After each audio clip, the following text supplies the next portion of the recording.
The voicemail began with a soft, dragging breath that scraped through the speaker like something pulling itself across the floor.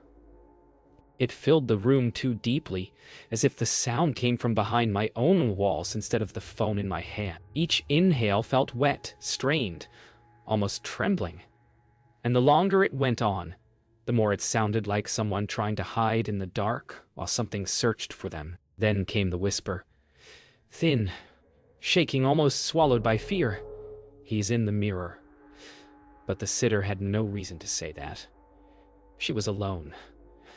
The house was locked, and the mirror she mentioned was shattered months ago. The recording ended with a sharp click, yet the breathing stayed in the air around me, too close, too real, like it had leaked out of the speaker and settled behind my reflection. When the phone vibrated again with no new message, the same whisper curled through the silence, soft enough to seem imaginary, but warm enough not to be. The voicemail kept replaying in my mind as the house settled into an uneasy stillness, every sound too sharp, every shadow too heavy. The sitter's whisper felt lodged beneath my skin, repeating itself each time I dared glance at any reflective surface. It made the quiet feel alive, like the walls listened, like the windows waited. I tried to steady my breathing, but it only made me more aware of another rhythm beneath it, something slow and deliberate, almost matching the breath from the message. Light from the hallway bent strangely across the floor, stretching toward the mirror near the staircase as if drawn to it. I wondered whether she'd seen something move inside the glass, or whether something inside the glass had seen her. The closer I stepped toward the reflection, the more the air thickened, carrying a faint warmth, as if someone stood just on the other side. The stillness broke with a soft thud from upstairs, a sound too gentle to be threatening but too out of place to ignore. It carried a strange echo, as if it came from inside a narrow space, like the gap behind a dresser or the back of a closet. The staircase groaned under my first step, and that small noise seemed to ripple through the house like a warning. Halfway up, the light flickered, dimming just long enough for the air to shift, heavy with a strange warmth, brushing my face. Something familiar threaded through the silence, faint breathing again, but not from any device this time. It seemed to rise from the walls themselves, sensing with each step I took toward the second floor, toward the mirror at the landing, that suddenly felt far too bright. At the top of the stairs, the air felt strangely weighted, dense enough that every breath seemed to move through something unseen. The quiet thud came again, faint but deliberate, guiding my attention toward the partially open door of the child's room. A draft brushed past my legs, though no window was open, carrying with it the faintest whisper of movement, like fingers dragging across glass. The toys on the floor seemed arranged differently from before, angled toward the closet mirror that shouldn't have been reflecting anything in this light. But it did. A soft shimmer pulsed across its surface, like something behind it took a breath and pressed close enough to fog the inside of the glass. The shimmer across the mirror thickened, rippling like a thin sheet of water stirred from within. I stepped closer despite every instinct screaming not to, drawn by the subtle movement just beneath the surface. The warmth in the room shifted to a chilling cold in an instant, as if whatever breathed behind the glass had exhaled. A small sound echoed, a tap, crisp and deliberate, as though a knuckle struck the other side in greeting. My breath trembled. The voicemail whisper replayed in my mind, clearer than before, almost guiding me. He's in the mirror. And before I could step back, a second tap followed, this one sharper, accompanied by a faint outline forming behind the surface, its eyes reflecting light that wasn't in the room. The house felt smaller the moment I stepped away from the mirror, as if each hallway secretly narrowed behind me. The breathing I'd heard before didn't fade. If anything, it followed, drifting from room to room, like a whisper trapped in the drywall. The sitter's last message echoed in my head, her trembling voice blending with each creak beneath my feet. I tried to convince myself the presence remained only in reflections, but the cold that crept along my back felt too real, too close. Light slid across the floor in a strange pattern, bending upward as if pulled toward the nearest glass surface. A soft thump sounded from the kitchen, rhythmic, measured, like something tapping from behind a thin barrier. I knew better than to look, but the harder I resisted, the more a quiet pressure built inside the room, urging me toward the one place I feared the most.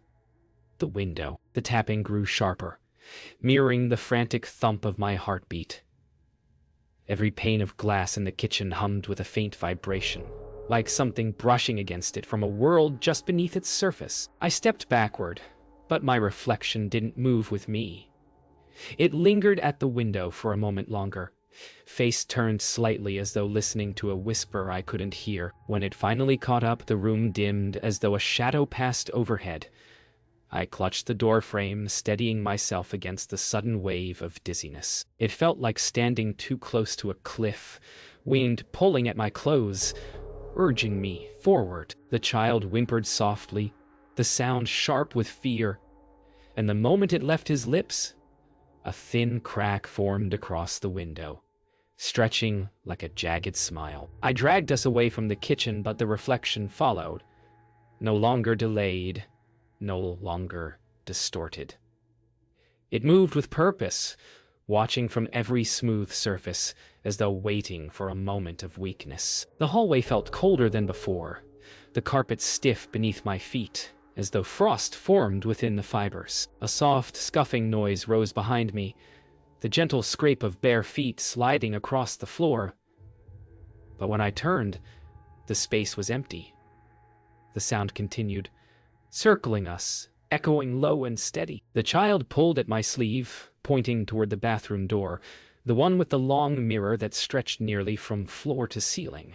A dim shimmer pulsed across its surface, slow, rhythmic, like breathing. And then, without sound or motion, the door drifted open by an inch. The bathroom air felt thick, heavy with steam, despite the shower being off. Every droplet clinging to the mirror trembled as though stirred by a breath from the other side. I stepped in slowly, each movement measured, each sound swallowed by the oppressive silence. The reflection of the room looked wrong, slightly stretched, slightly blurred, as though viewed through water. The child's reflection lagged a second behind, head turning with a slow, dreamy motion.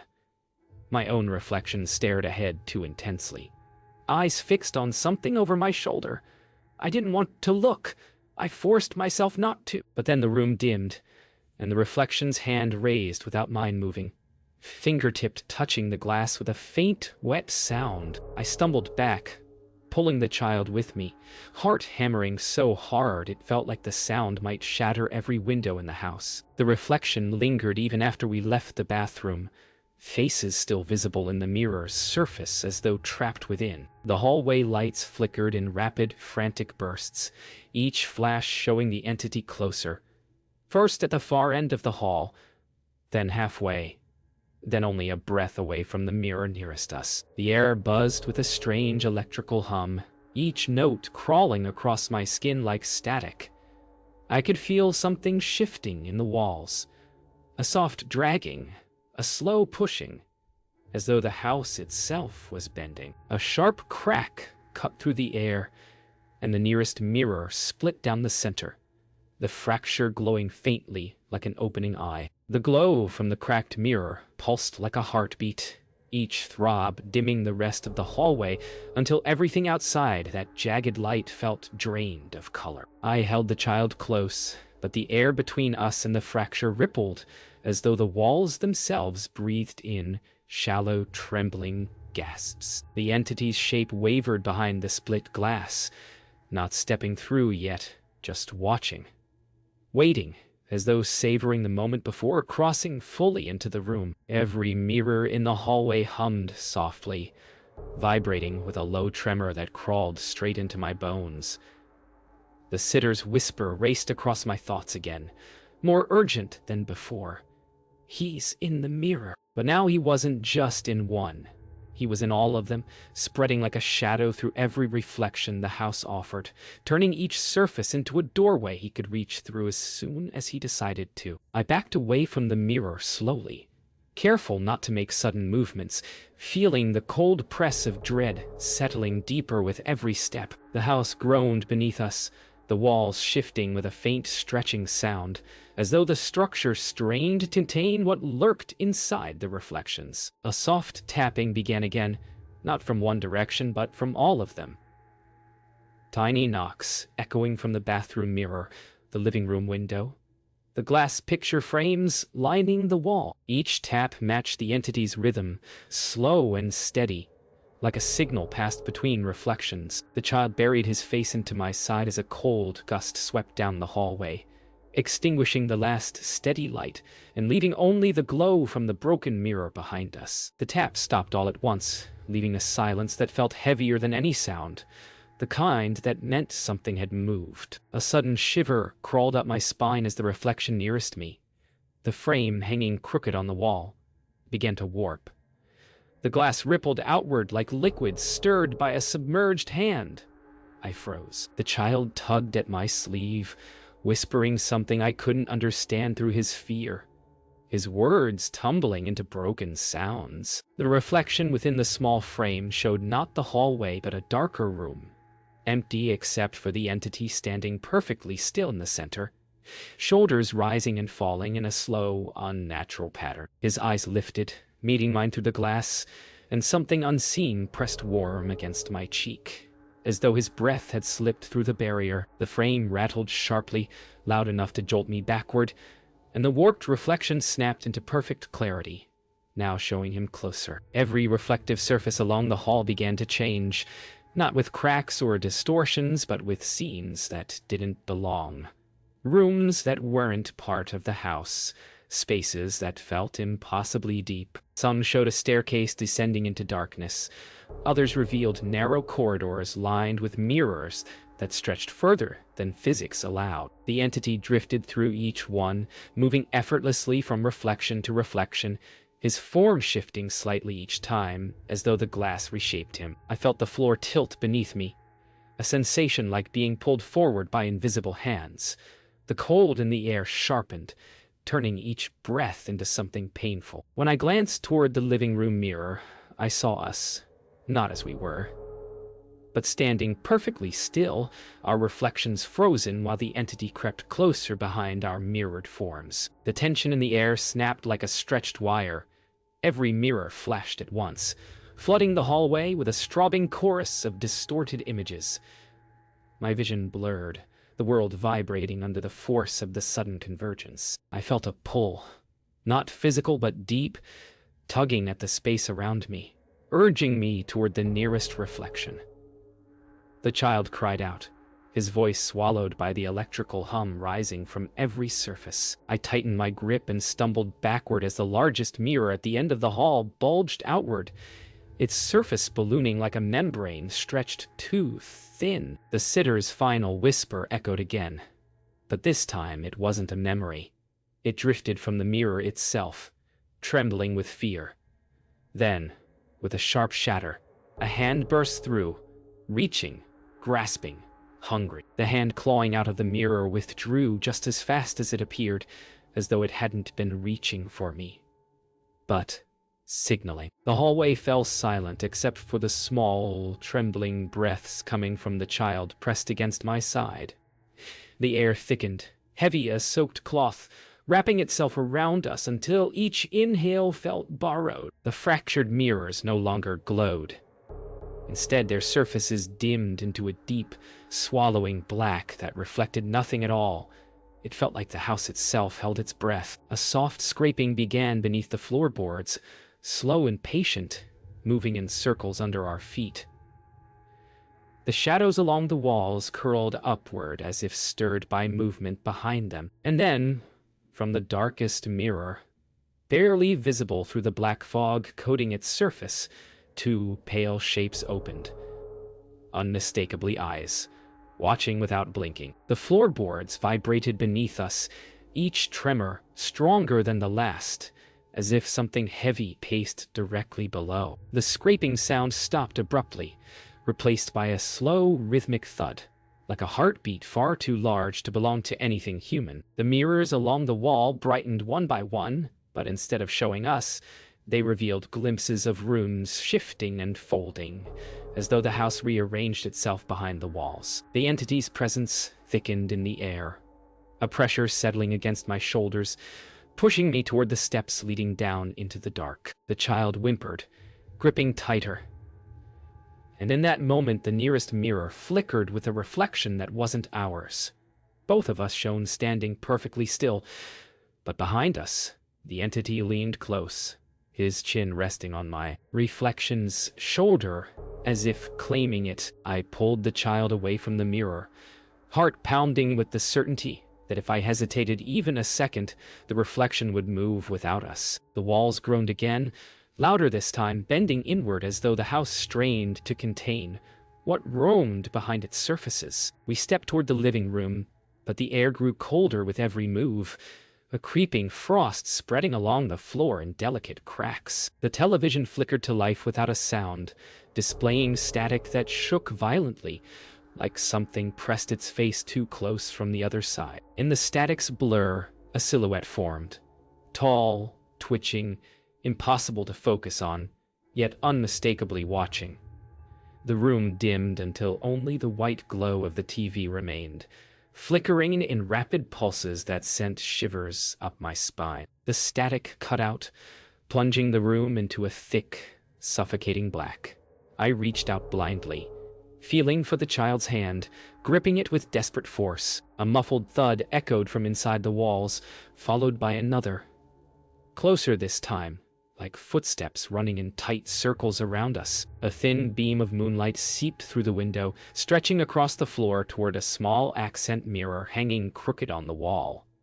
Its surface rippled lightly, disturbed as though touched by a fingertip from within. A soft whisper drifted out, barely audible, but unmistakably the sitter's voice, fragile, terrified, begging us not to look. But the ripple deepened, forming the faint outline of a face pressing forward, its features warping through the thin layer of glass separating us. The whisper faded, swallowed by a rising hum that vibrated through the windows, the floors, the mirrors.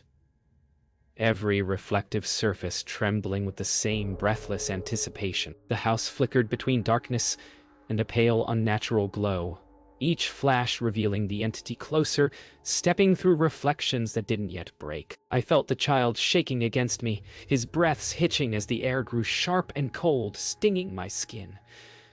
Then, the largest mirror in the room bulged outward, its center stretching like thin plastic, pulled by unseen hands. A deep crack shot across it, splitting into branching veins of pale light. The hum peaked, the mirrors pulsed, and as the crack widened, something inside the glass inhaled long and slow, as though preparing to exhale into our world. The mirror's expanding crack seemed to drink the air from the room, pulling each breath from my chest with a slow, merciless tug. The child pressed closer, trembling as pale light seeped through the widening split, like fog bleeding from a wound. Every instinct screamed to run, yet my legs felt anchored by something unseen. Fear, or the weight of the entity's attention settling onto us like a hand, pressed against my spine. The hum in the walls deepened, turning into a low vibration that rattled picture frames and made the floorboards quiver. Through the fracture, the entity's silhouette leaned forward, its face still obscured, but its presence overwhelming. The sitter's final whisper repeated in my mind, fraying at the edges. He's in the mirror. But now I understood the truth pulsing through the house. He had never been trapped in one mirror. He was the mirrors. The crack stretched with a sound like ice breaking across a frozen lake, sharp and echoing. Shards shifted inward, bending instead of falling, as though the mirror softened for him alone. I stumbled back, dragging the child with me, but the room warped around us, corners stretching, shadows twisting into unfamiliar shapes. A cold gust slipped through the widening gap, carrying with it the smell of damp stone and something older, something metallic. The hum shifted into a slow, rhythmic pulse that mimicked breathing. The entity's hand emerged fully, skin pale like unfinished clay, fingers long enough to tap the floor, before the rest of its body followed. Its movement was slow, deliberate, like stepping into a world it had been waiting centuries to touch. And with each inch it crossed, the room darkened, surrendering to his arrival. The entity fully emerged now, standing between us and the mirror that had become nothing more than a dark, empty frame behind him.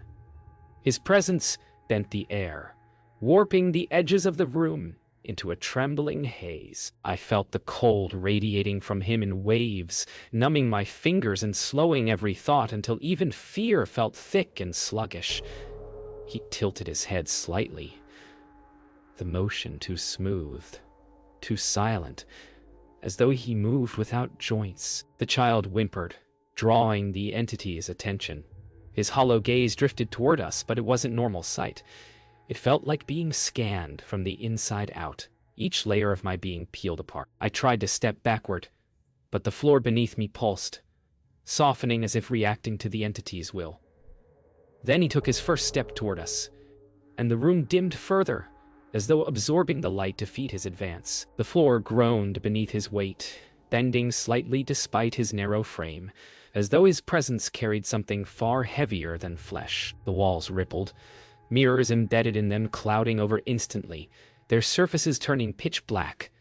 A faint whisper curled through the darkness, soft yet everywhere at once, like a voice speaking directly from the air. I recognized it. The sitter. Her fear lingered in each syllable, her voice thin and stretched as though pulled from the depths of some unreachable place. The entity paused mid-step, head lifting toward the ceiling as though listening to her echo.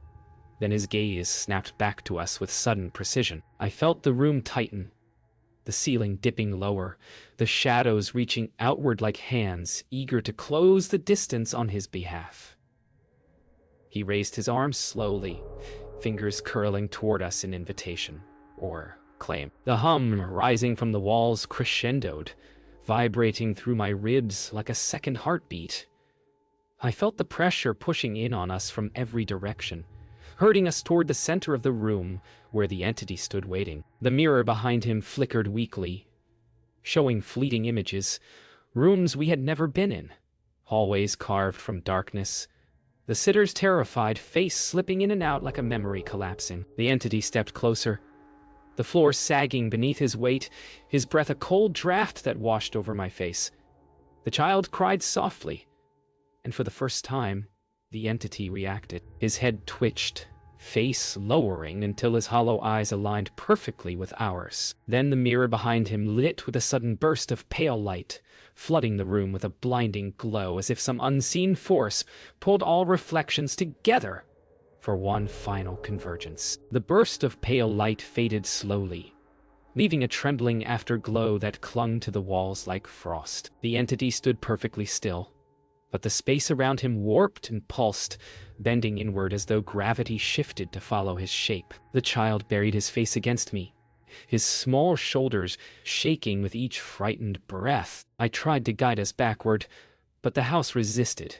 Doorways stretched away, floors softened beneath each step, making escape feel like wading through heavy water. A thin line of cold air swept across my ankles, curling upward like searching fingers. The entity tilted his head again, a motion so smooth it barely disturbed the air, and the mirrors along the walls brightened just enough to show reflections that weren't ours, versions of us standing in other rooms, other houses, all staring back with silent, pleading eyes. For a moment, every reflection blinked in unison. Except the entities. The room shifted again, the walls bending inward with a low groan as though the entire house exhaled at once. A new sound trickled into the silence, a soft dripping, steady and deliberate, though no water ran. It echoed from the hallway, from the kitchen, from behind the living room's largest mirror. Each drop sounded heavier than the last, landing with a muffled thud that vibrated through the floor. The entity's gaze followed the sound, his hollow eyes sharpening with eerie interest. The dripping grew faster, echoing through every reflective surface, forming a sickening rhythm that matched the pounding of my pulse. Then, without warning, the mirror nearest us rippled outward, stretching like soft fabric pushed from behind. Something tapped from inside it, once, twice, then slowly dragged down the glass like fingernails tracing a path. A sudden gust of freezing air burst from the mirror's surface, carrying with it a faint echo of distant footsteps running across unseen floors. The entity stepped back slowly, not retreating but repositioning as the mirror's ripples intensified. I realized with a cold jolt that something else was trying to come through. The child whimpered, and the mirror reacted, its surface stretching toward the sound like a drawn breath. The dripping noise shifted, turning into a low, wet scraping, as though something dragged itself across a reflective floor on the other side. The entity raised one arm, fingers long and stiff, and the scraping stopped immediately, swallowed by an unnatural silence. Then a thin crack formed across the mirror, not glowing, but pulsing like a vein. Whatever waited behind it pressed closer, distorting the reflection into a shifting smear of shadows. The pulsing crack widened with a sound like tearing cloth, and the light within the mirror dimmed until only a thin outline of the frame remained visible. A whisper seeped out, soft, distant, and undeniably the sitter's voice. It wavered, repeating a single broken plea that dissolved into static each time it neared clarity. The child's grip tightened, and I felt him shiver violently as the temperature dropped even further. The entity stepped closer to the mirror, his movements deliberate, as though guiding whatever pressed from the other side. The shadows behind the glass thickened, coiling into an unmistakable outline. Another figure, taller, thinner, its limbs too long to belong to anything human. Its hand pressed against the mirror, palm sliding slowly across the surface, leaving dark streaks that pulsed like living veins. The shadowed figure pushed harder, and the mirror bowed outward like stretched skin. The sitter's whisper twisted into a strained cry before cutting off entirely, replaced by a low hum that vibrated through my ribs. Light flickered across the walls, reflections stuttering in and out like broken frames of a film. The entity turned toward us, his face tilting slowly, and for the first time I felt something like intention radiating from him. Not curiosity, not hunger, but certainty. The house seemed to respond, settling around us with a final shudder. The floor dipped, the ceiling lowered, and every mirror in the room darkened at once except the one bowing beneath the shadow's push. A deep, dragging breath rolled through the house, drawn from nowhere, yet touching everything. Then the mirror cracked straight down the middle, splitting open like a door. The mirror split wide enough for the second figure to slide through, its limbs unfolding like something unwrapping itself after a long confinement. The temperature dropped so suddenly that the air burned my lungs when I tried to inhale. The entity beside it stepped forward, no longer hiding behind reflections or fractured glass, now anchored fully in the room, towering, aware, and intent. The house groaned as though straining beneath the weight of two impossible presences. The child pressed against me, shaking so hard I felt each tremor in my own bones. A low hum built in the walls again, stronger than before, vibrating through the floorboards until dust rained down from the ceiling. The figures tilted their heads in perfect unison, their hollow eyes focusing on us with an attention so cold it felt like a blade pressed to the skin. The second figure straightened fully, its movements unnervingly slow, as though every joint bent a fraction differently from what a human body should allow. A deep vibration rolled through the house, and the mirrors lining the walls lit up with brief, flickering scenes. Glimpses of long hallways stretching into nothing, of the sitter crying behind glass walls, of the entity watching through dozens of reflections at once. The visions blinked away just as quickly, leaving behind only the suffocating dark and the steady approach of the figures. The first entity lifted one hand, palm tilting toward us. The second mirrored the gesture a heartbeat later.